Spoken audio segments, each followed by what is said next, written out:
vous êtes prof à l'Institut Sainte-Marie à Pêche de Coupin. On est aujourd'hui réunis dans votre école, pourquoi?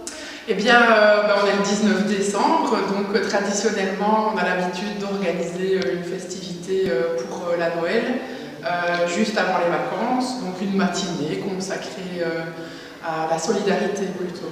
Donc c'est pour ça qu'on a choisi pour le 3e degré, donc les élèves de 5, 6e et 7e, de leur proposer de rencontrer des associations solidaires qui proposent des expériences à l'étranger.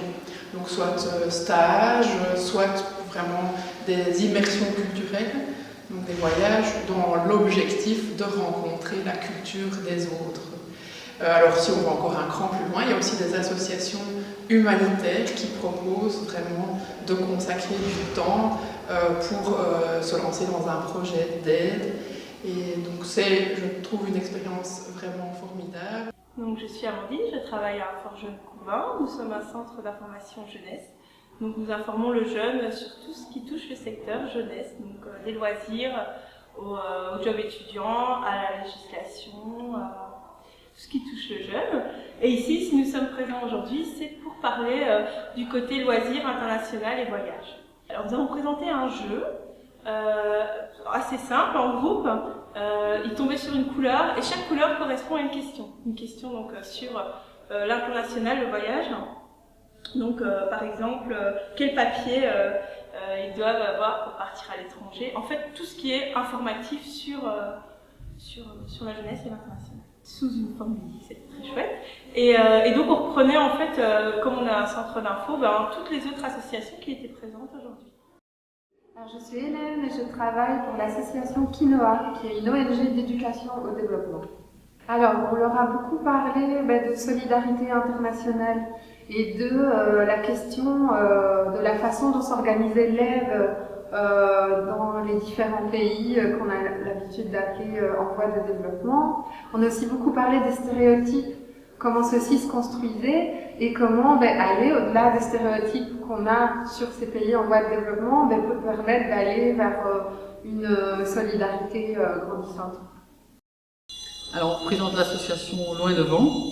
Donc voilà, le principe c'est de se dire qu'il y a énormément de profils très intéressants dans nos jeunes qui ont vraiment du mal à entrer dans la dimension humanitaire. Pourtant c'est quelque chose qui les porte, c'est vraiment un boulot qui peut avoir beaucoup de sens pour eux. Malheureusement, le parcours d'entrée est extrêmement complexe parce que c'est difficile de faire valoir de certaines qualités humaines.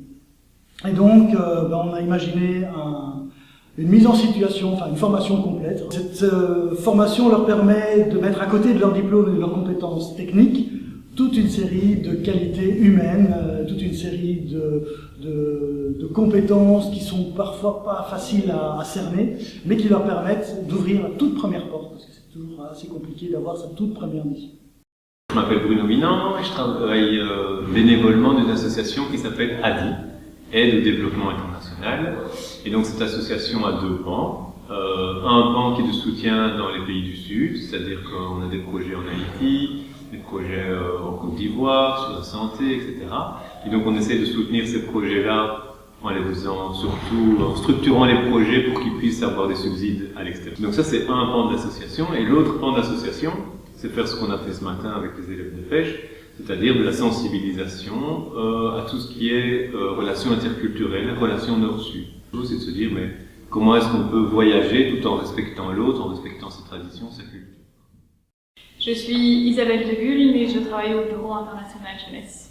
En fait, le BIJ est un service public de la communauté Wallonie-Moselle, de la Fédération Wallonie-Moselle, et notre but est vraiment de favoriser la mobilité internationale des jeunes. Donc nous octroyons des bourses aux jeunes pour partir à l'étranger. Donc moi c'est Xavier Petre, je suis animateur coordinateur à la Maison des Jeunes le 404. Donc voilà, moi c'est Stéphanie, donc je travaille à la Maison des Jeunes le 404, je suis animatrice. Et donc par exemple dans nos missions, un des grands axes c'est l'accueil en Maison de Jeunes.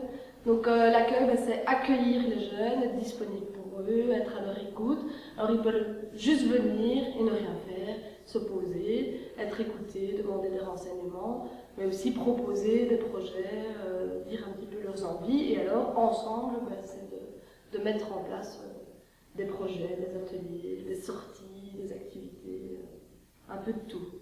Voilà, je m'appelle Lucie Bastien, je travaille à la Fondation Chimay Wartoise. L'idée, c'est d'une part, avec notre fonds Explorator, pouvoir permettre à des jeunes de partir à l'étranger, que ce soit pour des projets d'immersion linguistique, des projets de stage à l'étranger, de job à l'étranger, mais aussi des projets de volontariat, vraiment les questions de développement personnel.